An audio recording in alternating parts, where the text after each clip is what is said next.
نہیں ہے۔ جب بھی چاند دیکھا جائے، نیا چاند دیکھ کر جو حدیث سے ترمذی سے دعا ثابت ہے وہ ہے اللہم اہلہ علینا بالامن والایمان والسلامت والاحسان ربی وربک اللہ۔ چاند کو دیکھ کے یوں کہا جائے کہ اللہ اس کو امن اور ایمان والا بنا اور سلامتی اور احسان والا بنا، یعنی اس مہینے کو ہمارے لیے، اور اے چاند تیرا بھی رب اللہ ہے، میرا بھی رب اللہ ہے۔ تو کوئی بھی مہینہ جب شروع ہو اسلامی مہینہ تو چاند دیکھ کے یہ دعا کرنی چاہیے۔ انا اعطینا کل کوثر، سورہ کوثر، اس کے بعد اگلی سورت سورہ ماعون ارأیت الذی یکذب بالدین۔ سورہ کوثر کو بھی ہم پہلے گرامر کے لحاظ سے حل کریں گے، اس کے بعد اس کا ترجمہ اور تفسیر۔ بسم اللہ الرحمن الرحیم۔ انا اعطیناک الکوثر۔ انا جو ہے انا، یہ اصل میں پہلے انا الگ لفظ ہے۔ انا کا معنی کیا ہے؟ فوراً بولے گا نہیں بھائی، انا کا معنی لائیو سیشن والوں سے جو سوال پوچھو نا ایک دم جوابات کی بھرمار آتی ہے، اور جو واقعتاً لائیو ہیں، جو بالکل زندہ سامنے نظر آ رہے ہیں، وہ جواب دینے میں سستی کرتے ہیں، تو آپ لوگ تو ان سے بھی زیادہ لائیو ہیں نا۔ انا بولیں شاباش۔ انا بے شک، یقیناً، اور نا کسے کہتے ہیں؟ میں نے بتایا تھا آپ لوگوں کو، نعبدو کا، نعبدہو، نعبدہما، نعبدہم، نعبدکا، نعبدکما، نعبدکم، نعبدکی، نعبدکما، نعبدکنہ، نعبدنی، نعبدنا۔ یہی پروناؤن جب الگ ہو جائے گا، نعبدو سے پہلے آ جائے گا تو کیا بن جائے گا؟ نعبدو کا بن جائے گا ایاکا، ایاکما، ایاکم۔ ایسا ہی بتایا تھا نا، ایا نا ہم۔ تو چونکہ یہ ساتھ ملا ہوا آ رہا ہے اس لیے ایا نا نہیں ہے بلکہ صرف نا ہے۔ اس کا معنی کیا ہے؟ ہم۔ تو اصل میں تھا انا نا، بے شک ہم۔ صحیح ہے؟ اصل میں یہ لفظ یوں تھا، انا نا، بے شک ہم۔ لیکن عرب لوگ انا نا کو دونوں طرح سے پڑھتے ہیں، انا نا بھی پڑھتے ہیں اور ایک نون کو غائب کر کے انا بھی پڑھتے ہیں، مطلب دونوں کا ایک ہی ہے۔ ٹھیک ہے؟ تو یہ انا نا سے بن گیا انا۔ بھائی ہر زبان میں ایسا ہوتا ہے شارٹ میں الفاظ حذف کر دیے جاتے ہیں۔ اس کی مثال جیسے انگلینڈ کی عربی انگلش میں کیا ہے؟ I want to go, American نے اس کو کیا کر دیا؟ آئی وانا گو، تو مخفف بنا دیا نا انہوں نے، آئی وانا گو، تو وہ اتنی لمبی چوڑی کہہ رہے ہیں وانٹ ٹو گو، کون کرے اتنی محنت؟ تو عرب کیا کرتے تھے؟ اننا کو انا بھی پڑھتے ہیں۔ قرآن چونکہ عربی زبان میں نازل ہوا ہے، اور عربی سے وہ زبان جو عرب میں بولی جاتی تھی اس وقت، تو ان الفاظ کی اور ان محاوروں کی قرآن نے رعایت کی ہے جو عرب کا تکلم تھا، تو اس لیے قرآن میں کیا آیا؟ انا۔ ٹھیک ہے؟ وہ کدھر ہے بھائی؟ یہ ہو گیا انا کا مسئلہ۔ اب اگلا لفظ ہے اعطینا۔ اگلا لفظ ہے اعطینا۔ آپ کو میں نے بتایا تھا کچھ ورب ایسے ہیں، کچھ مصدر ایسے ہیں جو اکرام کے وزن پر آتے ہیں۔ اس کی مثال بھی دی تھی بہت سارے الفاظ، جیسے اب آپ جلدی بتائیں، اکرام، انعام۔ میں آپ لوگ سے اسے پوچھتا ہوں تاکہ یاد ہو جائیں آپ کو، انعام اور اقرار اور الزام، انکار۔ صحیح ہے نا؟ اسی میں ایک آتا ہے اعطاء، اس کا معنی ہوتا ہے عطا کرنا۔ اس کی میننگز کیا ہیں؟ اعطاء، عطا کرنا، عطا کہتے ہیں نا عطیے کو، عطا، اعطاء۔ اکرام کا میں نے بتایا تھا پات کیا ہوگا؟ اکرما، ضربہ کی طرح ہے، لیکن چونکہ شروع میں یہ حمزہ آ رہا ہے نا تو یہ حمزہ اسی طرح شروع میں آئے گا۔ کیا ہوگا؟ اکرما، اکرما، کیا ہوگا؟ اکرما۔ اب اس کی گردان ایسے چلے گی، اکرما، اکرما، اکرمو، اکرمت، اکرمتا، یعنی جیسے ضربہ ہے بالکل ویسے ہی رہے گا آخر سے، شروع میں بس تھوڑی سی تبدیلی ہوگی اس کے۔ ضربہ کے بعد کیا تھا؟ ضربا، الف لگا دیا نا، اکرما کے آخر میں بھی آپ الف لگا دیں۔ ضربو، واو لگ گیا آخر میں، اس کے آخر میں بھی واو لگا دیں۔ آخری صیغہ کیا تھا؟ ضربنا۔ ضربنا کا مطلب کیا ہے؟ مارا ہم سب نے، تو اکرما کے آخر میں لگا دیں گے اکرمنا۔ ضربنا، با ساکن ہے، یہاں میم ساکن ہو جائے گا، اور آخر میں نا تھی، جیسے میں بتا دیتا ہوں لکھ کے، ضربہ میں آخری صیغہ تھا ضربنا۔ عبدنا، یہی پڑھا تھا نا آپ نے۔ رحمنا، کیا خیال ہے؟ یہی پڑھا تھا نا، تین صیغے تھے نا، ضربنا، عبد، رحم کی گردان بھی یاد کی آپ لوگوں نے، ضرب کی بھی۔ فعلنا، ہم اس کو یوں بھی کہہ سکتے ہیں فعلنا، فعل سے اگر ہم کریں، صحیح ہے؟ فعلنا۔ تو اکرمہ سے کیا ہوگا؟ اکرمنا، اکرمنا۔ اچھا، یہ جو اعطاء ان کا صیغہ ہے، ہم کہتے ہیں نا اعطاء، یہ اصل میں تھا اعطایون، بلکہ آپ اس کو اعطایون ہی سمجھیں، پھر زیادہ گڑبڑ میں نہ چلے گئے۔ کیا تھا یہ؟ اعطایون، عطا کرنا، لیکن اعطایون میں یا آ رہا ہے حروف گڑبڑی. کل کسی سے میں نے پوچھا یہ کون سا حرف ہے، تو لائیو سیشن میں کوئی خاتون تھی یا پتہ نہیں کوئی مرد تھے، انہوں نے گڑبڑی ایسے لکھا، گڑ پتہ نہیں کچھ اس طرح کا، گڑ با. میں نے کہا یہ بہت زیادہ گڑبڑ ہو گئی ہے، اتنا گڑبڑی نہیں ہے. اردو کے بعض الفاظ لکھنا مشکل ہوتے ہیں. جیسے وہ مشہور ہے نا، پولیس والے کو نے روکا کسی کو تو اس سے پوچھا آپ کا نام کیا ہے، کاغذات نہیں ہے نام کیا، اس نے کہا مستنصر حسین تارڑ. اب وہ مستنصر میں سین بی کا بھی شوشہ، تا کا بھی، نون کا بھی، صاد کا الگ سے، تو وہ بیچارے سے کافی دیر پولیس والے نے لکھنے کی کوشش کی مگر نہیں لکھ پایا. مستر. پھر اگلے دن کسی سے لکھوا کے لایا، پھر روکا کہ آپ کا نام کیا ہے، اس نے کہا جی مستنصر حسین تارڑ. اچھا جی یہ تو میں پہلے سے لکھوا کے لایا ہوں. چالان کاٹ رہا تھا، والد کا نام بتاؤ، اس نے کہا متزلزل حسین تارڑ. اس نے کہا جاؤ یار تمہاری قسمت میں چالان ہے ہی نہیں. اچھا خیر، اعطاء کا معنی عطا کرنا، یا حروف علت میں سے آ رہا ہے اس لیے اس کو حمزہ سے بدل دیتے ہیں. اعطاء مشکل لگتا ہے عربوں کو تو اعطاء کر دیتے ہیں اس کو، ٹھیک ہے. لیکن جب یہ ماضی میں آئے گا نا تو پھر یہ لفظ یا واپس آ جائے گی اصل حالت میں. تو اکرما سے ہوگا اعطایا. اب میں اس کی جلدی سے چھوٹی سی گردان لکھ دیتا ہوں آپ کو، اس کو یاد نہ کرنا، آپ گردان کو یاد کرنے کی ضرورت نہیں ہے، دماغ پہ خامخواہ کا بوجھ نہ ڈالیں، کیونکہ جو چیزیں یاد کرنے کی ہیں پھر وہ نہیں یاد ہوں گی آپ سے. اس لیے اس کو صرف سمجھنے کے لیے لکھوا رہا ہوں، نوٹ کر لیں اپنی کاپی میں، اس سے زیادہ نہ کریں آپ. اعطایا جیسے اکرما، یہ ماضی کا پہلا صیغہ ہو گیا. کیا ہو گیا؟ اعطایا. اب دیکھیں یہ کیا کون سا صیغہ ہے آخری؟ اعطینا، عطا کیا ہم نے، ٹھیک ہے نا. اس کو پھر جس نے اتارنا ہو تو وہ اس میں دیکھ کے اتار لے. کس میں دیکھ کے اتار لے؟ ویڈیو لیکچر میں دیکھ کے اتار لے. یہ بھی بتانا پڑتا ہے، ویڈیو لیکچر میں پاز کا بٹن دبا کے روک لیں پھر اتار لیں. اس سے زیادہ کیا وضاحت کی جا سکتی. انا بے شک ہم نے، اعطینا عطا کیا ہم نے، کا آپ، عطا کیا ہم نے آپ کو. کا مطلب تو پتہ ہے نا، الکوثر. کیا عطا کیا ہم نے آپ کو؟ کوثر عطا کی. بے شک عطا کی ہم نے آپ کو کوثر. فا کا معنی تو یا پھر. صلی کیا ہے؟ آپ کو میں نے ایک مصدر بتایا تھا تسبیح. میں نے کہا تھا اس وزن پر بہت سارے ورب آتے ہیں، جیسے تسبیح، نمبر 2 تعلیم، ترقیم، تکبیر اور ترتیب، اور بولے تنقید، کسی پہ تقلید، کسی کی تقلید کرنا، تعبیر بتانا. بتایا تھا نا میں نے. اس کے بارے میں نے یہ بھی بتایا تھا جو مصدر اس وزن پر ہوگا اس کا ماضی تسبیح ہے نا تو سبح، یہ اس کا ضربہ ہے. جیسے اکرمہ میں تھوڑی چینجنگ تھی نا، اکرمہ تھا ضربہ، تو یہ ان کا ضربہ کیا ہوگا؟ اس کا فعلہ کیا ہوگا؟ سبح. اور اس کا یفعل ہوگا یسبح. اس کا یفعل کیا ہوگا؟ یسبح.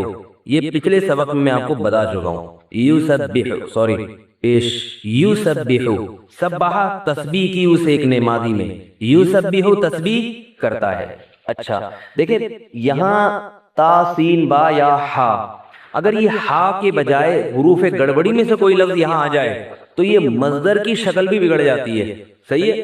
جیسے یہ تسبیح ہے، اگر یہ ہوتا تصلیب، صاد لام اور واو، صلات. صلات میں کون کون سا لفظ آتا ہے؟ صاد لام اور واو، یہ حروف اصلیہ ہیں لفظ صلات کے. صلات اس کے حروف اصلیہ ہیں صاد لام اور واو، یہ تا زائد ہے. تو صاد لام اور واو یہ جب اس شکل میں آتا ہے تو کیا بن جائے گا؟ تصلیب. کیا بنے گا؟ تصلیب، تسبیح کی طرح. کیا بن جائے گا؟ تصلیب. ایک بات سمجھ میں آ گئی؟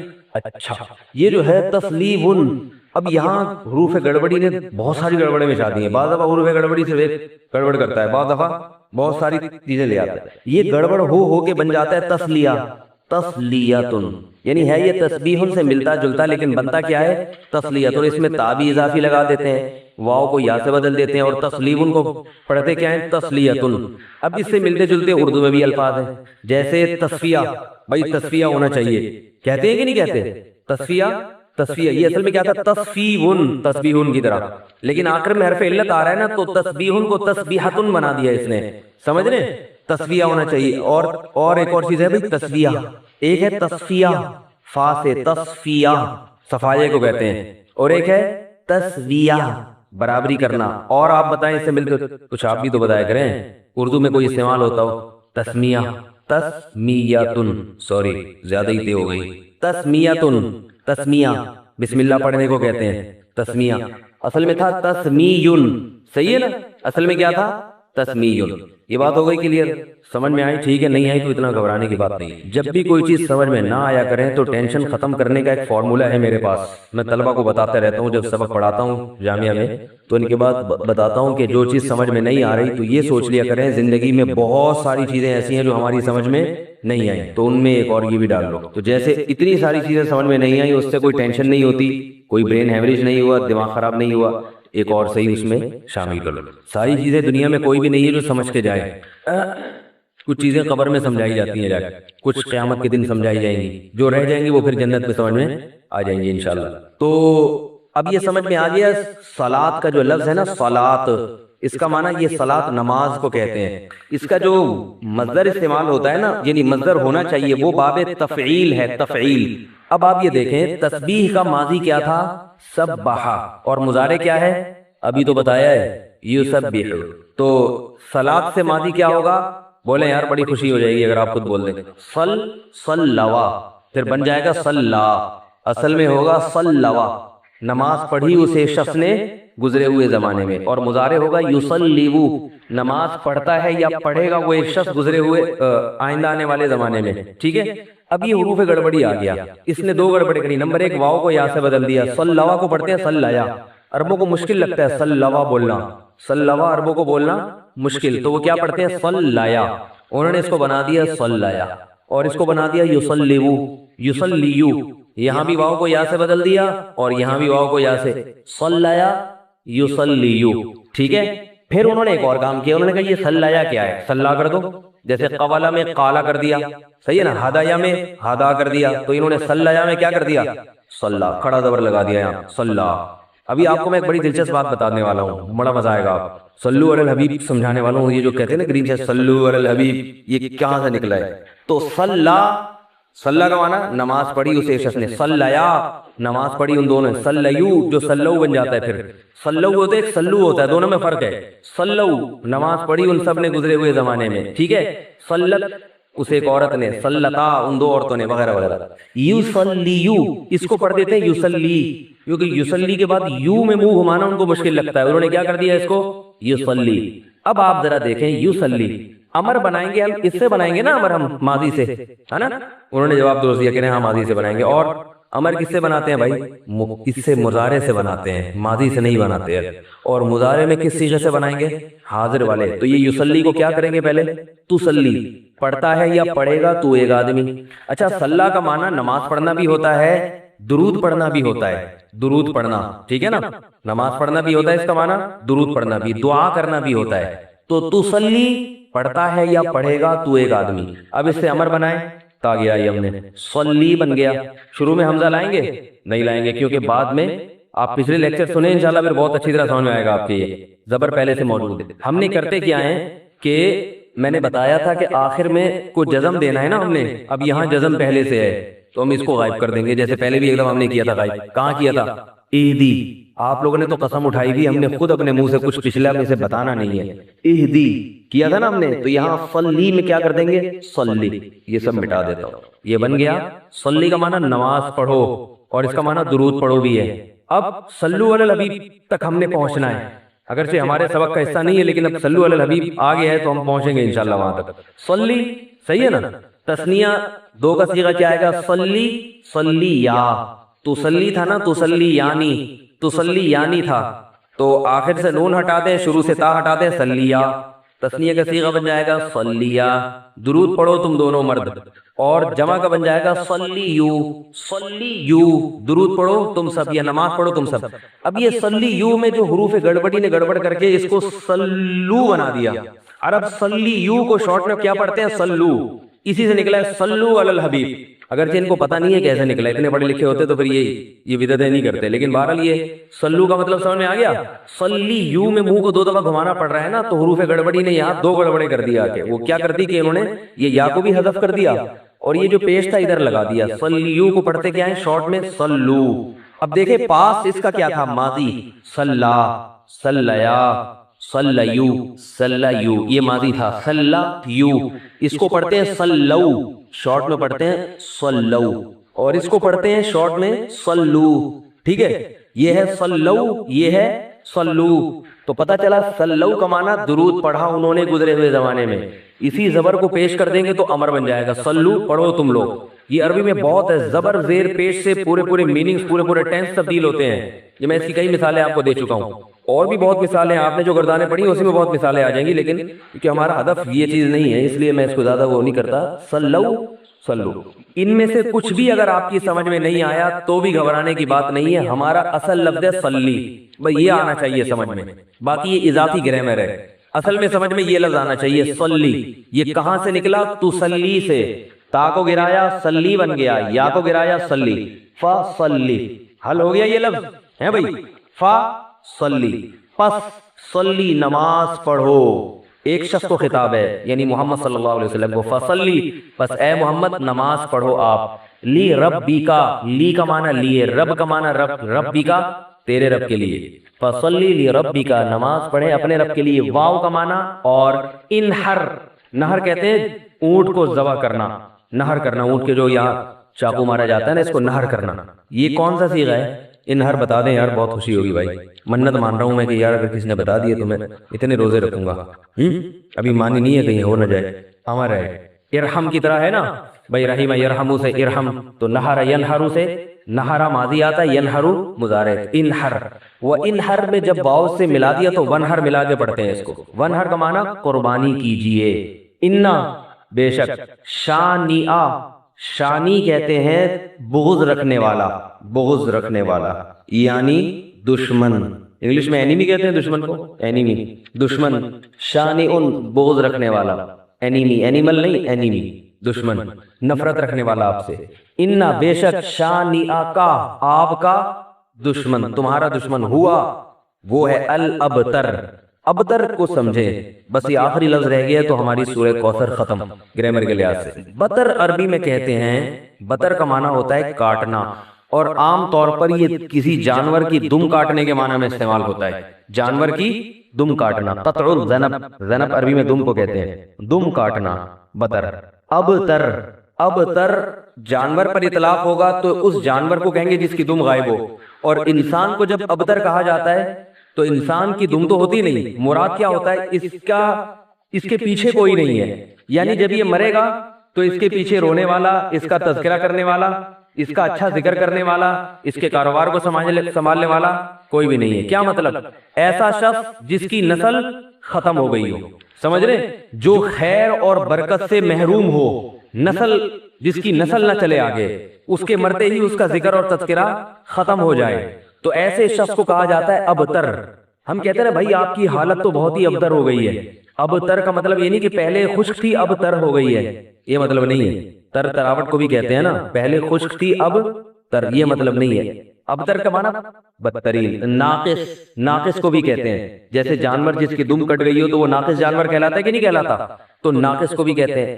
امام ابو حنیفہ رحمہ اللہ کا جو مذہب ہے نا کہ وتر ایک رکعت، صرف ایک رکعت پڑھنا جائز نہیں ہے. اس کی دلیل ایک حدیث ہے جس میں نبی، اس کی دلیل یعنی دوسرے دلائل میں سے ایک حدیث یہ بھی ہے، نبی صلی اللہ علیہ وسلم نے، حدیث میں آتا ہے نہا رسول اللہ صلی اللہ علیہ وسلم عن البتیرہ. یہ بتیر، بتر کا لفظ آیا یہاں. نبی صلی اللہ علیہ وسلم نے ناقص نماز پڑھنے سے منع کیا ہے. تو امام صاحب فرماتے ہیں کہ نماز کی ہمارے پاس جتنی مثالیں ملتی ہے، 2 رکعت کم از کم 2 رکعت ملتی ہے. تو 1 رکعت کے بعد سلام پھیر دینا کیا کہلائے گا؟ آدھی نماز، جس کی تکمیل نہ ہو. تو وہ بھی اس حدیث سے بھی استدلال کرتے ہیں. اس کے علاوہ بھی دلائل ہیں، جوابات وہ موضوع نہیں ہے، تو میں صرف یہ ابتر کا لفظ سمجھانے کے لیے آپ کو بتا رہا ہوں. سمجھ میں آ رہی ہے بات؟ ابتر وہ شخص جس کی نسل ختم ہو چکی ہو، یا یعنی جس کے آگے نسل میں برکت نہ ہو، خیر نہ ہو، اس میں اس کا تذکرہ ختم ہونے والا ہو، اس کو ابتر کہتے ہیں. انا اعطیناک الکوثر. میں جلدی سے اب اس کو سورت کو بھی مکمل کر دوں تاکہ یہ ہماری سورت کمپلیٹ ہو جائے. ترجمہ کر دیتا ہوں. انا اعطیناک الکوثر، اے نبی ہم نے آپ کو عطا کی. دال سے چل رہا ہوں، نہ میں اتنا ایسے اڑا رہا ہوں اور نہ میں کنجوس ہوں، کیونکہ میں نے اس دن میری گاڑی کا شیشہ ایک بندے نے صاف کیا تھا، میں نے اس کو 10 روپے دیے تھے. میں تو بالکل بھی کنجوس نہیں ہوں. اس دن چمونی آپا آئی تھی ہمارے محلے میں، میری والدہ کی بڑی اچھی دوست ہیں، تو میں نے ان کو چائے پلائی تھی. میں تو میں نے یہاں میری مسز نے کہا تھا کہ 2 سموسے لے آؤ، میں لے آیا تھا. اگر میں کنجوس ہوتا تو میں کہتا نہیں، نان نفقے کے علاوہ کچھ بھی گھر میں نہیں آیا. تو آپ میں اعتدال ہے یا نہیں، یہ فیصلہ خود نہ کرو میرے بھائی. یہ کبھی کچھ دن سخی لوگوں کے ساتھ گزارو تو آپ ہم سب کو پتا چلے گا کہ ہم سب کیا ہیں، کنجوس ہیں. سمجھ رہے ہو، ہم سب کنجوس ہیں. کچھ دن سخی لوگوں میں اٹھو بیٹھو. اسلام چاہتا کیا ہے؟ جو اسلام چاہتا ہے وہ تو میں پوری بات کہوں گا تو شاید جمعہ پڑھنا چھوڑ دیں آپ لوگ. اسلام کہتے ہیں مسافر خانہ سمجھو اس کو. اتنا نہ اڑاؤ کہ کل مانگنے کی ضرورت پیش آ جائے، بس اس سے کم خرچ کرو، ٹھیک ہے نا. یہ رکھنے کی چیز نہیں ہے. لیکن ہم یہ نہیں، ہم نے تو کتنے سالوں کا جمع کر کے رکھا ہوا ہے، جمع ہوتا جا رہا ہے، ہوتا جا رہا ہے، ہوتا جا رہا ہے، پلاٹ کی شکل میں، گولڈ کی شکل میں، دکانیں، پراپرٹی، ہوتے ہوتے ہوتے. کمال کی بات یہ اسلام کمانے سے منع نہیں کر رہا، جمع کرنے سے منع کر رہا ہے. اور ہم نے دینداروں کو دیکھا ہے کمانے کی زیادہ کوشش نہیں کر رہے، جمع زیادہ سے زیادہ کر رہے ہیں. جی بھائی ارننگ بڑھاؤ، اپنی ڈبل کر دو، اس میں فائدہ ہے. مسلمان پاورفل ہوگا تو اسلام ترقی کرے گا. تو کہتے ہیں نہیں یار میری آمدن مہینے کی اتنی ہے تو مجھے کیا ضرورت ہے. لیکن اس آمدن کو کیا کر رہے ہیں؟ جمع کر رہے ہیں. بھائی کمائی ڈبل کر دو تاکہ خرچ بھی کیا ہو جائے، خرچ اچھی جگہوں پہ شروع کر دو. اپنے لیے نہیں کماؤ، قوم کے لیے کمانا شروع کر دو نا. ڈبل کمانا شروع کر دو، 4 گنا کمانا شروع کر دو. لیکن اس کمائی کو پھر خیر کے کاموں میں خرچ کرو. نبی صلی اللہ علیہ وسلم نے فرمایا ایماندار تاجر وہ شخص جو اس لیے تجارت کرے کہ لوگوں کے سامنے ہاتھ نہ پھیلانا پڑے، ایمانداری کے ساتھ تجارت کرے. پیغمبروں کے ساتھ ہوگا قیامت کے دن. حضرت عثمان اگر تھوڑا کماتے تو 400 گھوڑے دیتے جہاد میں. بولو نا، گھوڑا لینڈ کروزر تھا اس زمانے کی، 400 V8 حضرت عثمان نے دیے ہیں. کتنا کمایا ہوگا. ہاں اتنا کمانا کہ آپ اپنے صحت کی کبھی خیال نہ کر سکیں، آپ بیوی بچوں کو بھی ٹائم نہ دے سکیں، وہ پھر کمانے میں بے اعتدالی ہے. کمانے کا ایک حد تک آپ کے ٹائم اور جسم سے تعلق ہے، اس کے بعد کھوپڑی سے تعلق ہے. کھوپڑی نہیں استعمال کر رہا، گدھا بنا ہوا ہے، محنت بہت کرتا ہے. ہم نے ایسے کمانے والے دیکھے ہیں کہ سارا دن کمانے کی فکر میں ہوتے ہوتے بچوں کی فکر ہی نہیں ہے، بیوی کو ٹائم نہیں دے رہے، ماں باپ کو ٹائم نہیں دے رہے، اپنی صحت کو ٹائم نہیں دے رہے. تو زیادہ کمانے کا یہ مطلب ہرگز نہیں ہے. زیادہ کمانے کا مطلب یہ ہے کہ کمانے میں ٹائم تو آپ نے اتنا ہی دینا ہے جتنا آپ کی صحت اجازت دیتی ہے. نماز کا ٹائم نکلے، تہجد کا ٹائم نکل جائے، تسبیحات تلاوت کا ٹائم نکلے اس میں آپ کے لیے، کچھ اللہ کا ٹائم بھی نکلے، کچھ دین کی تبلیغ کا ٹائم بھی نکلے، کچھ پڑھائی کا ٹائم بھی نکلے. ویڈیو نہیں بنائے بھائی، یہاں لکھا ہوا ہے نا، کچھ پڑھائی کا ٹائم بھی نکلے. یہ تمام چیزوں کا ٹائم نکلنے کے ساتھ ساتھ پھر کمانے کو ٹائم دینا ہے. اس میں پھر جب اتنا ٹائم دے کے پھر پلاننگ کر کے اس کو بڑھانے کی کوشش کرنی ہے، ارننگ کو بڑھانے کی کوشش کرنا ہے. یہ نہیں کہ آپ نے ٹائم زیادہ دینا شروع کر دیا. اس میں ٹائم زیادہ دینے سے تو آپ کی صحت کو نقصان ہوگا نا. ارے 5 نمازیں تو پڑھنی پڑیں گی نا ٹائم پہ، پھر تلاوت روزانہ کرنی ہے کہ نہیں کرنی ہے، صبح شام کی تسبیحات ہیں وہ بھی کرنی ہے، تہجد کی بھی کوشش کرنی ہے، باپ کو بھی ٹائم دینا، اماں کو بھی، بیوی بچوں کو بھی، پھر باقی پھر اپنی ایکسرسائز وغیرہ صحت کو بھی، پھر باقی ٹائم کس کو دینا ہے؟ وہ پیسہ کمانے کو دینا ہے. پھر اس پیسہ کمانے کے کو جتنا ٹائم آپ نے دے دیا تو اس میں آپ کہہ سکتے ہیں کہ پھر ہم اس کو بڑھائیں کیسے. ہم تو 8 گھنٹے کمانے کو دے رہے ہیں، اب اس میں کیسے بڑھائیں ہم؟ تو بھائی کھوپڑی استعمال کر کے کیا کریں، اس کو بڑھائیں. کھوپڑی سے چیزیں بڑھ جاتی ہیں. کھوپڑی تو استعمال مسلمان کر ہی نہیں رہا ہے نا. اب یہ کہ کیسے کھوپڑی استعمال کریں تو آپ خود استعمال کرو کہ یار میں یہ کام کر رہا ہوں تو میں اگر یوں کر لوں تو یہ ایسے بھی ہو سکتا ہے. یہ بیٹھیں گے تو سمجھ میں آئے گا انشاءاللہ آپ کے خود. لیکن بیٹھتے ہی نہیں ہے، سوچتے ہی نہیں. جو جہاں کھڑا ہے وہیں کا وہیں رہے گا. خیر تو میں کیا عرض کر رہا تھا، وہ تو بات ختم ہو گیا. آپ لیٹ آئے نا، اصل بات کچھ اور شروع ہوئی. اچھا خیر، دیکھ میں فون ملاتا ہوں، دیکھنا کیسے ابھی طبیعت سے بات کریں گے. سلمان بھائی نے ہم کو فون ملا دیا، اور اسی محلے کے سلمان بھائی وہ یہ واقعہ سنیں گے بھی، کیونکہ سنایا انہوں نے ہی مجھے یہ واقعہ. سلمان بھائی نے ہم کو فون کیا، میں نے فون اٹھایا، اسپیکر سلمان بھائی نے آن کر دیا نا اس کو دکھانے کے لیے. اس زمانے میں مسائل پوچھنے کے لیے بھی کالز آیا کرتی تھی. میں سمجھ رہا کہ کوئی مسئلہ پوچھنے کے لیے کسی نے کال کی ہے. اب جب مسئلہ پوچھنے کے لیے کال کرے نا تو مجھے اس کو ہوتا ہے ٹو دا پوائنٹ بات کرو، جو مسئلہ ہے وہ پوچھو، اپنا تعارف مت کرو. سلمان بھائی نے فون ملایا، مفتی صاحب کیا حال ہے؟ میں نے کہا کون بات کر رہے ہیں؟ مفتی صاحب سلمان بات کر رہا ہوں. کون سلمان بھائی؟ کون سلمان؟ آپ جو مسئلہ پوچھ رہے ہیں وہ پوچھیں. یار وہ آپ کے جو پڑوس، بھائی تو پڑوس میں رہتا ہے، کہاں رہتا ہے، آپ مسئلہ پوچھیں نا. سلمان بھائی کی طبیعت سے ہو گئی عزت. سلمان بھائی نے مجھے پھر واقعہ بتا رہا، کہہ رہے مجھے اس وقت اتنی بے عزتی محسوس نہیں ہوئی جب میں نے فون بند کیا تو 2 موقع پہ محسوس ہوئی. نمبر 1 جب اس نے مجھے تسلی دی، کوئی بات نہیں ہو جاتا ہے، بعض دفعہ آدمی بھول جاتا ہے. کہہ رہے ایک تو اس وقت، دوسرا جب میں آپ کے سامنے آیا آپ نے دور سے آواز ماری، اور سلمان بھائی کیا حال ہے؟ کہتے میں نے کہا اب کوئی فائدہ، اب کوئی فائدہ. تو بات خیر، اب میں جب بھی ملتا ہوں بڑے تمیز سے کوئی سلمان نام کا بندہ ہو نا، میں پہلے پوچھتا ہوں کون ہے بھائی. تو تو بعض دفعہ ذلت میں اتنی ذلت نہیں ہوتی, اس پہ جو تسلی مل رہی ہوتی ہے اس پہ ذلت. تو ونس اپون اے ٹائم میں نے تیسری شادی کے لیے پیغام بھیجا, میری بڑی چاہت تھی یہاں میری شادی ہو جائے. بالکل اینڈ ٹائم پہ لڑکی والوں نے ٹکا سا جواب دیا. ظاہر ہے ہر مسلمان کو بے عزتی محسوس ہوتی ہے, تو مجھے محسوس ہوئی لیکن بہت زیادہ نہیں. تو میرے دوست نے, ہمارے جو دوست میرے ساتھ تھے, تسلی دی. تو میں نے ان سے بولا کہ تسلی دینے کی ضرورت نہیں ہے, تم سے ابھی بھی میں الحمدللہ اچھا ہوں. کیونکہ مجھے بڑی ذلت محسوس ہو رہی تھی جب تسلی دے رہے تھے. میں نے کہا تم سے ابھی بھی میں اچھا ہوں, تم لوگ ایک ایک والے, میں کم از کم دو دو والوں, زیادہ تسلی مت دو. خیر, تو مجھے یاد ہے یہ جتنے بھی دو شادیوں والے ہیں نا, یہ میرا بیان سنیں تاکہ ان کو پتا چلے کہ دو شادیوں کو مینج کیسے کیا جاتا ہے. میں سوچ رہا ہوں ایک بیان میں صرف اس پر کروں کہ 2 3 4 بیگموں کو ہم نے جو اپنے تجربوں سے سیکھا ہے نا, تجربوں سے, کہ کیسے کم سے کم لڑائیاں ہوں, یہ تجربوں سے سیکھا ہے, کتابوں میں لکھی ہوئی چیز نہیں ہے. تو میں سوچ رہا ہوں یہ کتاب اس پہ لکھوں میں, لیکن وہ کتاب لکھوں گا سب عورتیں پڑھ لیں گی, سمجھ جائیں گی. میں چھپڑ میں بتاتا ہوں یہ سارے پوائنٹ, چھپڑ میں.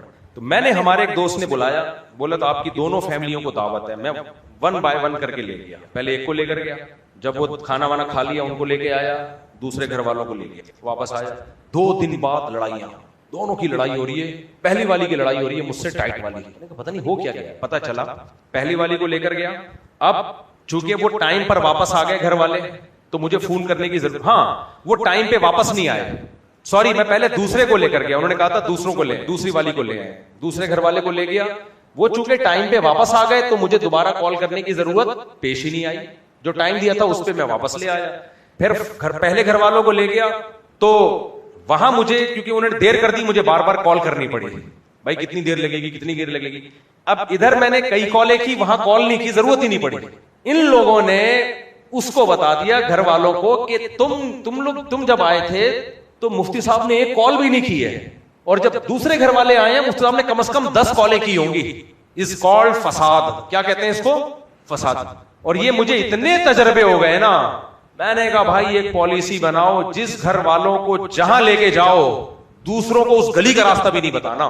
یہ ایک واقعہ نہیں ہے, ایسے میرے پاس درجنوں واقعات ہیں, چاہے وہ دیندار خواتین ہو, تبلیغ سے تعلق ہو, علماء سے تعلق ہو, نہ 100 میں کوئی ایک ایسی خاتون ہوگی جو شاید فساد نہ کراتی ہوں. ان بیچاریوں کو پتہ ہی نہیں ہوتا کہ ہماری اس بات سے فساد ہوگا, ان کی نیت فساد کی نہیں ہوتی. عورتوں کو پتہ نہیں ہوتا, بھائی کیوں ادھر کی بات ادھر کر رہی ہو. بھائی ایک گھر والوں کو میں لے گیا, اب میں دیندار لوگوں کے گھروں میں لے کے جا رہا ہوں. سب یہ کہہ رہے ہیں آپ کو ضرورت کیا تھی, ایک بندے کی جب 2 شادیاں تھی تو آپ نے کیوں شادی کی اس سے. میں جن گھروں میں لے کے جا رہا تھا وہ سارے ماشاءاللہ 4 مہینے لگے ہوئے, دیندار پردےدار خواتین. گھر والوں کو ورغلا رہے ہیں کہ آپ کو ضرورت کیا تھی, ایک بندے کے 2 بیگمیں پہلے سے ہیں, اس کے اولاد بھی ہے, تو آپ کو ضرورت کیا تھی. اب وہ بیچارے گھر والے پریشان کہ یار کیا بتائیں کیا ضرورت تھی. کہہ رہے بس وہ ہم نے دیکھا بھائی اللہ کا دیا سب کچھ ہے تو ہم کر لیتے ہیں. نہیں تو کیا مطلب, کوئی بھی سب کچھ کسی کے پاس بھی کر لو گے شادی. ایک گھر نہیں, 2 گھر نہیں, 10 گھروں میں لے کے گیا ہوں, 10 کے 10 نے کھوپڑا خراب کیا ہے. میں بے دینوں کی بات ہی نہیں کر رہا, دینداروں کی بات کر رہا ہوں. ایک جگہ ایسا ہوا, میں گھر والوں کو لے کر گیا, میں نے کہا یہاں ورک شاپ ہو رہی ہے ٹائم مینجمنٹ کی, میں خود بھی سیکھوں گا ٹائم مینجمنٹ کے کورس. ہر آدمی علم کا محتاج ہے, چلو گھر والوں کو بھی لے جاتا ہوں, ان کو بھی سکھاؤں گا. جو کورس کروا رہے تھے وہ بھی بڑے دیندار ماشاءاللہ. تو ہم نے کہا اچھا ہے گھر کی بھی ٹائم مینجمنٹ صحیح ہو جائے, گھر والوں کو بھی رات کو جلدی سونا, صبح جلدی اٹھنا, بچوں کی تربیت پہ اثر وغیرہ وغیرہ وغیرہ وغیرہ وغیرہ. تو پردے کا بھی تھوڑا انتظام تھا. میرے گھر والوں نے بتایا خواتین جو پیچھے بیٹھی ہوئی تھیں وہ یہی سمجھاتی رہی مجھے کہ تم اپنے میاں سے پوچھ کے گھر سے باہر نکلتی ہو, کہ جی ہاں ہم تو نہیں نکلتے, ہم تو نہیں نکلتے. ابے تم اگر پاگل ہو تو اس کو اگلوں کو کیوں خراب کر رہے ہو. ہم نے تو کبھی اپنے میاں کو نہیں بتایا, ہمارا تو جب دل چاہے پرس گلے میں لٹکائیں, اور یعنی وہ شو مار رہی ہیں کہ ہم کیا ہیں, آزاد ہیں. تو اس لیے مجھے اندازہ ہوا میرے بھائی بہت مشکل کیس ہے. تو اس لیے میں نے کیا کیا ہوا ہے, جس ملک میں بھی کسی گھر والوں کو لے گیا نا, اس ملک میں دوبارہ اس کو لے کے نہیں جاتا. دوسرے گھر والے دوسرے کنٹری میں جائیں گے, اس کنٹری میں نہیں جائیں گے. کنٹری میں بھی اگر پتہ چل جائے نا مفتی صاحب کے گھر والے آئے ہوئے ہیں, خواتین سمٹ کے آئیں گی, وہاں پہ بولیں گے وہ والے جب آئے ہوئے تھے تو اتنی کالیں کی تھی, تم جب آئے ہوئے ہو تو اتنی کالیں کی. اتنی لڑائیاں ہوتی ہیں اس سے. میں پریشان ہوتا تھا یار, اچھی بھلی ہنسی خوشی زندگی گزرتی ہے, اچانک ہو کیا جاتا ہے. ایک خاتون آئی ہمارے گھر میں, پرانے وقتوں کی بات ہے, میرے گھر میں بڑی اچھی 2 گھر والے تھے, بڑی اچھی ہنسی خوشی زندگی شروع ہو گئی. شروع میں تو کچھ ہوتا ہے, سب کچھ ہوتا ہے, سب گھروں میں ہوتا ہے, پھر آہستہ آہستہ نارملائز ہو گیا سب, اب فٹ فاٹ سب چل گیا. ایک خاتون آ گئی ہمارے گھر میں, اگلے دن لڑائی شروع گھر والوں کے ساتھ. میں پریشانی ہوا کیا ہے, وہ خاتون نے آ کے اتنی ناشکری پیدا کی ہے نا, کہا تمہارے میاں نے 2 شادیاں کی ہیں, تمہیں دیا کیا ہے, یہ فرش تو سب گھروں میں ہوتا ہے, یہ پنکھے تو سب گھروں میں ہوتے ہیں. ہمارا تو خیال تھا کوئی شیش محل ہوگا, کیونکہ 2 بیوی ہیں تو دونوں کو شیش محل بنا کے دیا ہوگا, بڑی لگژری لائف ہوگی. ناشکری پیدا کر دی کہ نہیں کر دی پیدا؟ بھائی بڑا مشکل کیس ہے, بہت ہی یعنی بہت مشکل ہے. تو اس لیے کسی نے بہت بہترین بات کی ہے کہ کون سا محکمہ ایسا ہے جہاں پر خواتین جاب نہیں کر سکتی. جواب فائر بریگیڈ, کیونکہ خواتین کا کام آگ لگانا ہے, آگ بجھانا. تو پھر بھی میں سب کو ایک لاٹھی سے نہیں ہانکتا. جب آپ نے 2 شادیاں کی ہوئی ہیں یا 3 کی ہوئی ہیں تو اتنا خیال کر لو. میں نہیں کہہ رہا ملنے ملانے سے روک دو, یہ ممکن نہیں ہے. یہ تو نہیں ہو سکتا نا کہ ملنے ملانے سے ہی روک دیا جائے, گھر میں بند ہو کے بیٹھ جائیں. اتنی احتیاط ضرور کر لو, ایک گھر والوں کو جن سے تعلق ہو دوسروں کا ان سے نہ ہو, نہ نمبر ہو, نہ SMS پہ کوئی بات ہو سکے, پتہ ہی نہ ہو کہاں ہے. دوسروں کا تعلق, ان کی فرینڈشپ کسی اور خواتین سے ہوگی, تیسری کی کسی اور فیملی سے, چوتھی کی کسی اور فیملی سے. آپس میں ان کا بھی آپس میں لنک نہ ہو اور ان کے دوستوں کا بھی آپس میں لنک نہ ہو. سمجھ آ رہی بات کہ نہیں آ رہی ہے؟ پھر تو چل پائے گا, ورنہ تجھ سے نہیں ہو پائے گا, تجھ سے نہیں ہو پائے گا, مر جائے گا. بعض لوگ ہیں جو کہہ رہے ہیں 4 بیویوں کو بٹھا کے ایک دسترخوان پہ کھانا کھاتے ہیں, لائف کو انجوائے کر رہے ہیں, ہوتے ہوں. یہ لوگ مثالی نہیں ہوتے, ذہن میں رکھو.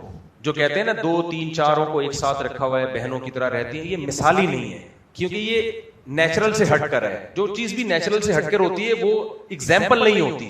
ایگزامپل وہی چیز ہوتی ہے جو نیچرل ہو. میں نے کبھی بھی شو نہیں ماری کہ ہماری 2 گھر والے محبت سے رہتے ہیں بہنوں کی طرح. میں اگر یہ مثال دوں گا تو دوسری شادی ناکام ہو جائے گی. کیوں؟ جب لوگ کریں گے لڑائیاں ہوں گی, بولیں گے یار ہمارے تو ناکام. بھائی مثال ہی یہی لڑائیوں والی ہے, اسی طرح ہی کرنی ہے, اسی طرح ہی رہنا ہے. نہیں آئی سمجھ میں بات؟ جیسے قربانی کا جانور جب گراؤ گے تو شاید کوئی ایک مثال ہو, بکرا آیا خود لیٹ گیا اور چھری بھی خود چل گئی. یہ مثالیں آپ پبلک میں دو گے تو لوگ قربانی سے دور بھاگیں گے, کیونکہ جب لوگ بکرے کو لٹائیں گے نا, بکرا لیٹے گا نہیں, ٹانگیں بھی مارے گا اور بیل ہڈیاں بھی توڑے گا آپ کی. تو سوسائٹی میں وہ مثال چلتی ہے جو ریئلٹی کے قریب ہوتی ہے. ریئلٹی یہ کہ بیل کو لٹاؤ گے تو وہ بھی تمہیں لٹانے کی کوشش کرے گا, ٹھیک ہے نا, اور ٹانگیں چلائے گا اور مارے گا. اور جو دیکھ لو یوٹیوب پہ جو ویڈیوز پڑی ہوئی ہیں, اچھل اچھل کے تمہیں بھی کیکے مارے گا. پھر بھی کرنی ہے قربانی. تو 2 شادیوں میں میرے بھائی مسائل ہوں گے, بیگموں کی لڑائیاں بھی ہوں گی, فسادات بھی ہوں گے. آپ مرد کے بچے بنو, آپ اس کو کنٹرول کرو, اور پھر 2 کرو 3 کرو اور ڈھیڑ بن کے 4تھی کرو. اسی طرح ٹینشنوں کے ساتھ ہی یہ سنت ہے. ہمارے نبی نے بھی 9 ازواج تھی میرے بھائی. اختلافات سید الانبیاء کے گھروں میں بھی ہوئے ہیں.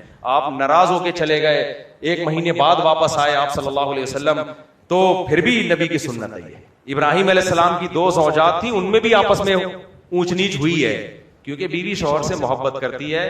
جب وہ محبت کہیں ہوگی تو جذبات بھی ہوں گے, اور محبت میں شیئرنگ کے وقت اس کو تکلیف ہوگی تو ری ایکشن ہوگا. وہ کوئی پتھر کی بنی ہوئی مخلوق نہیں ہے, لوہے کی بنی ہوئی مخلوق نہیں ہے کہ اس میں جذبات ہی نہ ہو. یہ آپ کا کام ہے ان جذبات کو کنٹرول کرنا اور اس کو مینج کرنا. اس لیے میں کہتا ہوں مرد کے بچے بنو, آدمی کے بچے بنو, پجامہ بننے کی کوشش مت کرو. سمجھ آ رہی ہے بات کہ نہیں آ رہی؟ کرو یہ کام کرو, اور ٹینشنوں کے ساتھ ہی ہوگا, یہ خوشیوں کے ساتھ نہیں ہوتا, ٹینشنوں کے ساتھ ہی سنت ہے. تبھی تم کہتے ہیں جہاد کی نیت سے کرو. تو میرے بھائی ہمارے پیغمبر کی سنت ہے زیادہ شادیاں کرنا, اور پھر ان شادیوں کی ٹینشنیں برداشت کرنا. یہ کس کی سنت ہے؟ پیغمبر کی. خدا کی قسم لا الہ الا اللہ, میں سب کو یہ بات بولتا ہوں, اگر نکاح سنت عمل نہ ہوتا, نکاح کی شریعت نے ترغیب نہ دی ہوتی, شاید ہم ایک بھی نہ کرتے. لیکن ہمارے پیغمبر نے اس کو اور اسلام نے اس کو سنت قرار دیا اور کہا کہ اس میں برکت ہے. میں یہ نہیں کہہ رہا کہ نکاح میں ٹینشنیں ہیں, نکاح میں ٹینشنیں ہیں لیکن نتیجے کے لحاظ سے خوشیاں ہیں. زنا میں خوشیاں ہیں, نتیجے کے لحاظ سے عذاب ہے. خوش, یہ ساری ٹینشنوں کے باوجود بھی خوش شادی شدہ ہی ہوتا ہے. خوش کون ہوتا ہے؟ یعنی یہ وہ ٹینشنیں ہیں جو خوشیوں کا پیش خیمہ ہے. ایک آسانی مثال دیتا ہوں, پیش خیمہ تھوڑے گاڑی ہو گئی. آپ کو جب درد ہو اور ڈاکٹر کولے میں ٹیکا ٹھوک دے تو خوشی ہوتی ہے یا ٹینشن ہوتی ہے؟ بولو نا, ٹینشن ہے. لیکن یہ ٹینشن بڑی ٹینشن سے بچا لے. ایک دفعہ چیخ نکلتی ہے اور پھر آہستہ آہستہ درد ٹھیک ہو جاتا ہے. کیا خیال ہے؟ تو حلال جتنی بھی ٹینشنیں ہیں نا وہ ہیں ٹینشنیں, لیکن وہ ٹینشنیں انسان کو خوشیاں دیتی ہیں. اور حلال کی ٹینشن سے آدمی ڈپریشن میں نہیں جاتا, خودکشی نہیں کرتا. کبھی بھی نہیں. میں نے دیکھا 2 شادیاں کرے ٹھا کر کے گولی مار کے مر گیا ہو. کمارے بہت سڑ رہے ہوں گے, ناکام عشق اور یہ فلانا عشق اور ڈمکانا عشق. 4 شادیاں کرنے کے بعد جو پریشانیاں ملتی ہیں وہ پریشانیاں ایسے علماء پڑھا رہے ہیں سعودی عرب میں, مصر میں, فلسطین میں, پاکستان میں, یہاں مدارس میں کسی کو شہید نہیں کیا گیا. شیخ ادریس کو شہید کیا گیا ہے. انہوں نے پاکستان آرمی کی اور پاکستان کی تعریف کر دی تھی سوشل میڈیا پہ, ان کو برا بلا کہا گیا اور بالآخر ان کو شہید کر دیا گیا. تو جس ملک کی یہ کنڈیشن ہو کہ کوئی عالم کنٹری کے یا فوج کے فیور میں بات کر دے, اور فوج کے فیور میں بات کرنے سے ان کا مقصد فوجیوں کی تعریفیں نہیں ہے, ملک بچانا تھا, کیونکہ اٹیک فوج پہ ہو رہا ہے, آپ کے مقابلے میں فوج کھڑی ہوئی ہے اسلام دشمنوں کے سامنے, تو ان کا مقصد تھا فوج کو موٹیویٹ کیا جائے, کیونکہ وہ حالات جانتے تھے شیخ ادریس صاحب کہ اگر یہ فوج راستے سے ہٹ گئی, عوام میں اس کا مورال ڈاؤن ہو گیا, تو ہم تو گئے کام سے, پروگرام گیا ہمارا. اور میں بار بار کہتا ہوں اگر یہ فوج کمزور پڑ گئی, خدا کی قسم لا الہ الا اللہ, غزہ کو بھول جاؤ گے تم, غزہ کو بھول جاؤ گے غزہ کو, کیونکہ ایسی بوٹیاں نوچیں گے نا تمہاری انڈیا مل کے اور اسرائیل مل کے, تم تصور میں بھی تمہارے نہیں ہوگا, وہ بھول جاؤ گے وہ حالات. ابھی چونکہ پیڑے کھا رہے ہیں نا بیٹھ کے, لڈو کھا رہے ہیں بیٹھ کے, انجوائے کر رہے ہیں, احساس نہیں ہے. شیخ ادریس رحمت اللہ علیہ کو احساس ہو گیا تھا, انہوں نے عوام کی ملامت کی پرواہ نہیں کی, ان کو پتا تھا سوشل میڈیا پہ پوری قوم میرے خلاف ہو جائے گی, اور انہوں نے یہ بیان میں یہ بات کہی ہے, میں کسی سے ڈرتا نہیں ہوں, حق بیان کر رہا ہوں. تو ملک اور فوج کو فیور کیا, سوشل میڈیا پہ جو ان کو گالیاں دی ہیں, ذرا خیال نہیں کیا کہ ایک آدمی سفید داڑھی والا ہے, کتنا بڑا عالم ہے, اس کی کتنی خدمات ہیں. نا نا نا نا, بس سیاسی اختلافات میں اتنا آگے چلے گئے یار. تو پہلے سوشل میڈیا پہ 15-20 دن طوفان بدتمیزی, اور پھر ان کو جان سے مار دیا. اس وقت پاکستان کو یا فوج کو جو فیور کرے گا اس کی جان خطرے میں ہے. مخالفین بھرے پڑے ہیں, آپ جا کے دیکھ لو. تو بہادری یہ نہیں ہے کہ فوج کی مخالفت کرو, بڑے بڑے صحافی, بہادری ہے اس وقت حمایت کر کے دکھاؤ. نہ قوم آپ کا ساتھ دے رہی ہے, جو بے وقوف لوگ ہیں, عقل مند تو ہیں, پڑھے لکھے ساتھ دیں گے آپ کا, نہ قوم ساتھ دے گی جو بے وقوف قوم. سوشل میڈیا بھی ساتھ نہیں دے گا, اور دہشت گرد آپ کے فیور میں ہو جائیں گے, کیونکہ وہ تو چاہ رہے ہیں کہ ہمیں ایسے لوگ چاہیے جو, خدا کی قسم میں اربوں روپے کما سکتا ہوں فوج کی مخالفت کر کے. آج میں فوج کی مخالفت شروع کر دوں, مجھے بیرون ملک کی ایجنسیاں اربوں روپے دیں گی, اربوں روپے, کروڑوں نہیں دیں گی, اربوں روپے دیں گی, اور تم سب میرے چاہنے والے ہو جاؤ گے, مجھے بہادری کا لقب بھی دو گے, بولے گے یہ بندہ ڈنکے کی چوٹ پہ حق بیان کرتا ہے, کسی سے ڈرتا نہیں ہے. لوگوں میں بھی بہادر بن جاؤں گا, ارب پتی بن جاؤں گا, لیکن مجھے خدا کو منہ دکھانا ہے. آپ کو پتا ہے میرے چینل کی ویورشپ بہت کم ہو گئی ہے جب سے فوج کی حمایت کی ہے میں نے, جب سے فوج کی حمایت کی, لیکن پھر بھی میں حمایت کرتا چلا جا رہا ہوں. بھاڑ میں جائے چینل ایسی کی تیسی. لوگ مجھے کہہ رہے تھے یہ ڈالر مفتی ہے. میں جب انڈیا نے جنگ شروع کی ہے نا, مودی نے, آپ کو پتا ہے بارڈر پہ گیا تھا, واگا بارڈر پہ فوجیوں کو ہم سپورٹ کرنے گئے تھے. ہمیں کسی خدا کی قسم فوجی نے نہیں کہا تھا کہ, یا آرمی چیف نے یا کسی آفسر نے کہا ہو کہ جاؤ واگا بارڈر پہ فوجیوں کو تسلی دو, اتنے پیسے دیں گے. لا الہ الا اللہ مسجد میں بیٹھا ہوں, ہمارے دل میں خود خیال آیا, حضرت مفتی عبدالرحیم صاحب کے دل میں خود خیال آیا, یار پوری قوم نے ساتھ چھوڑ دیا ہے, جا کے ان کو تسلی دو, انڈیا نے اٹیک کی دھمکیاں دے رہا ہے, فوجیوں کا مورال بلند کرو. ہم گئے وہاں پہ, ہمیں اس کی قربانی کیا دینی پڑی, ہمارا چینل انڈیا میں بین. سب سے زیادہ ویورز ہمارے انڈیا کے تھے. اب لوگ کہہ رہے ہوتے ہیں مفتی صاحب آپ کے چینل پہ وہ ویوز نہیں آ رہے. بھائی زیادہ تر ویوز ہمیں کہاں سے ملتے تھے, انڈیا سے, وہ چینل ہی اڑ گیا. پھر آدمی کو افسوس نہیں ہوگا. اس کے بعد لوگ نیچے کہہ رہے ہیں ڈالر مفتی. ڈالر صحافی وہ ہیں جو اس وقت پاکستان کے خلاف بول رہے ہیں, ان کو باہر سے پیسہ مل رہا ہے, دبا کے پیسہ مل رہا ہے ان کو. تو شیخ ادریس رحمت اللہ علیہ کو شہید کیا گیا ہے بخاری پڑھانے کی وجہ سے نہیں. ہمیں حق بولنا چاہیے, ہم کیوں نہیں بول رہے لوگوں کے سامنے حق. ان کو شہید کیا ہے فوج اور پاکستان کی حمایت کی وجہ سے. اور کے پی کے میں جو عالم اس وقت فوج کی حمایت کرے گا اس کی زندگی خطرے میں ہے. تبھی ہم جو علماء کے پی کے میں ہیں ان کو کال کر کے کہہ رہے ہیں آپ فوج کی حمایت نہ کرو. اس لیے نہیں کہ ہمیں پاکستان سے محبت نہیں, اس لیے کہ ان کی زندگی خطرے میں ہے. ہم کہتے ہیں جب آپ فوج کی حمایت کرو گے آپ کو اڑا دیں گے, تو حکومت کو لازم ہے کہ آپ کو سیکیورٹی دے. حکومت تو سیکیورٹی دے نہیں رہی ہے, تو کیوں اپنی زندگی کو خطرے میں ڈال رہے ہو. تو اس لیے جو بھی پاکستان کی یا فوج کی حمایت کرے گا, گیا وہ پروگرام بڑھ گیا اس کا, تو یا تو بہت سخت سیکیورٹی لے کے گھومے, جیسے مفتی عبدالرحیم صاحب گھوم رہے ہیں. مفتی عبدالرحیم کو پوری دنیا سے خطرہ ہے. جن کو تم لوگ درباری اور سرکاری اور پٹھو اور فلانا کہتے ہو, مفتی عبدالرحیم نہ عوام سے ڈرتا ہے کہ لوگ کیا کہیں گے, اور نہ وہ پیسوں کا لالچی ہے. مفتی عبدالرحیم کے پاس خدا کی قسم ایک بالی زمین نہیں ہے, کسی کے پاس کوئی جائیداد نہیں ہے. بچوں کی حالت میں جانتا ہوں, میرے شاگرد ہیں, اپنے پاس کوئی جائیداد نہیں ہے. باقی بڑی بڑی گاڑیوں میں گھومتے ہیں, وہ مجبوری ہے ان کی, بڑی گاڑیوں, مریدوں نے ان کی خدمت کی ہے, اس لیے کہ سیکیورٹی تو دینی ہے نا, یہ ترنے والا بنا دیں. اور سیکیورٹی کی اتنی شدید ضرورت کیوں پیش آ رہی ہے؟ کیونکہ سب کو پتہ ہے یہ پاکستان سے محبت کرتے ہیں، پاکستانی فوج کو پروموٹ کرتے ہیں. لا یخافون فی اللہ لومۃ لائم، کسی ملامت کرنے والے کی ملامت کی پرواہ نہیں کرتے.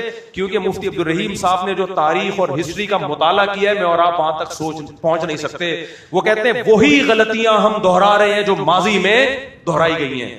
یہی بغاوت پہلے ہوئی تھی بنو امیہ کے خلاف، اس کا خمیازہ بھگتا ہم نے، مسلمانوں کی فتوحات رک گئیں. پھر یہی بغاوت ہوئی بنو عباس میں، شیعہ سنی لڑائیاں ہوئیں اور جو کچھ ہوا، پھر تاتاریوں نے حملہ کیا، گئی خلافت، دوبارہ بغداد کی خلافت نہیں آئی. پھر یہی کچھ ہم نے ہندوستان میں اور خلافت عثمانیہ میں ہوا. خلیفہ ترک خلیفہ بار بار مسلمانوں کو کہتا تھا کہ یہ فرانسیسی ہیں جو تمہیں خلیفہ کے خلاف برگلا رہے ہیں، یہ تمہاری خلافت توڑنا چاہتے ہیں، ان کی باتوں میں مت آؤ. مگر ینگسٹر فرینچ کے پروپیگنڈے میں آ گئے، خلافت عثمانیہ گئی اور دوبارہ اس کا نام و نشان ختم. مغلوں کے ساتھ یہی ہوا. تو اب وہ کہتے ہیں یہ چھوٹے چھوٹے ٹکڑے بچ گئے ہیں مسلمانوں کے، ان کو تو بچا لو. اب بھی خلافت کی تحریکیں چل رہی ہیں، خلیفہ نہیں آئے گا، جو رہی صحیح طاقت ہے اس کا بیڑا غرق ہو جائے گا. اس لیے جو خلافت کے نام پہ کہہ رہے ہیں نا اسلامی ملکوں میں خلافت قائم کرنی ہے، ان کو بولے کمبختو جاؤ انڈیا میں خلافت قائم کرو جا کے، جو خالصتاً کافر ملک ہیں. جاؤ امریکہ میں کینیڈا میں جاؤ نا، وہاں بالکل کچھ نہیں بولتے، وہاں کچھ نہیں بولتے. اور وہاں جا کے خلافت کی بات کرو، ان کی ایجنسیاں چمڑیاں ادھیڑ دیتی ہیں تمہاری. صحیح کرتی ہیں ان کے ساتھ بالکل. ان کو یہ ملک ملا ہوا ہے کیونکہ ملک اسٹیبل نہیں ہے، چاروں طرف سے اٹیک ہو رہے ہیں، بلوچستان الگ، کے پی کے میں الگ. ایسے موقع پہ بھائی فوج، اچھا کہتے کیا یہ فوج خود ہی کروا رہی ہے. ایک مولانا صاحب بیان کر رہے ہیں فوجیوں پہ اٹیک ہوتا ہے تو قاتل پکڑے جاتے ہیں. بھائی لیفٹیننٹ کرنل کو اڑایا ہے رمضان میں، کوئی قاتل نہیں پکڑا گیا. سب سے زیادہ دہشت گردی کی وارداتوں میں فوجیوں کے ٹرک بموں سے اڑے ہیں، قاتل پکڑے گئے. تو آپ کیوں عوام میں کنفیوژن پیدا کر رہے ہو؟ چاہے فوجیوں کو قتل کریں، چاہے علماء کو قتل کریں، عوام کو قتل کریں، ہماری نظر میں سب کیا ہیں؟ برابر ہیں. جو دہشت گرد مولانا ادریس رحمت اللہ علیہ کے جنہوں نے شہید کیا، وہی فوجیوں پہ بھی اٹیک کرتے ہیں، وہی ایف سی کے اہلکاروں پہ بھی اٹیک کرتے ہیں، وہی علماء کو بھی شہید کرتے ہیں. ہماری نظر میں ان میں کوئی فرق نہیں. ابھی ہمارے ایک ریلیٹو بنو میں شہید ہوا ہے، بیچارہ پولیس میں تھا، اڑا دیا. اس کا کیا قصور یار؟ بے گناہ عوام کو تم مار رہے ہو، قتل کر رہے ہو. تو اس لیے میرے بھائی فوج سے آپ 100 دفعہ اختلافات کرو، لیکن ایز اے ادارہ عاصم منیر کی ذات ہماری نظر میں اس کی ویلیو نہیں ہے. آرمی چیف آتے ہیں جاتے ہیں، اچھا بھی آئے گا کبھی برا بھی آئے گا. اگر مفتی عبدالرحیم کہتے ہیں عاصم منیر اچھا آدمی ہے، آپ اختلاف کر لو، کہہ رہے نہیں اچھا آدمی نہیں ہے، اس سے ان کی صحت پہ کوئی فرق نہیں پڑے گا. کوئی باجوہ کو اچھا کہے گا، کوئی برا کہے گا، کوئی مشرف کو اچھا کہے گا، کوئی برا کہے گا. لیکن بات ہے ایز اے ادارہ، ایک ہے آرمی کے سربراہ ہونے کی حیثیت سے جب آپ بغاوت پیدا کرو گے، سربراہ ہونے کی حیثیت سے برائی کے مقصد یہ ہوگا کہ لوگ اطاعت سے ہاتھ کھینچ لیں. یہ بھائی اپنے پاؤں پہ کلاڑی مار رہے ہو. سب سے پہلے اسلام اور ملک میں سب سے پہلے پاکستان، اس پہ کوئی کمپرومائز. اور اسلامی ہمیں کہتا ہے ملک بچاؤ، اجتماعیت بچاؤ، یہ اسلام ہی کا حکم ہے. تو اس لیے ہمیں بچانا پڑے گا، اس لیے ہوش کے ناخن لینے پڑیں گے. مخالفت میں حد سے آگے جانے کی کوشش مت کرو. السلام علیکم مفتی صاحب. بھائی جہاد جو کرنے والے ان سے پوچھو نا، وہ کہیں گے ہم اپنے آپ کو بچائیں یا آگے بڑھ کے حملہ کریں. یہ تو سوال پیدا ہوتا ہے انڈیا سے جہاد کیوں نہیں کرتے؟ سب سے پہلے تو پڑوس میں وہ ہے نا. آپ افورڈ کر سکتے ہو، جب یہ جنگ آپ شروع کرو گے تو افورڈ کر پاؤ گے کہ نہیں کر پاؤ گے؟ آپ یہ برداشت کر پاؤ گے کہ نہیں کر پاؤ گے؟ یہ سچویشن دیکھ کے فیصلہ کیا جاتا ہے. اور یہ جنگ ہو چکی ہے ماضی میں، اس کے نتیجے میں اسرائیل بڑا ہی ہوتا گیا، چھوٹا نہیں ہوا ہے. تو یہ سب میں فیور نہیں کر رہا، ہو سکتا ہے ان پر جہاد فرض ہو، نہ کر رہے ہو، مجرم بن رہے ہو، لیکن جب تک آپ کے سامنے پوری معلومات نہیں آئیں گی آپ رائے نہیں دے سکتے. مفتی یہ کہے گا کہ طاقت جب ہو تو جہاد فرض ہے، اقدامی جہاد کی بات ہو رہی ہے، دفاعی کی نہیں. نبی کی سیرت سے جو مثالیں دی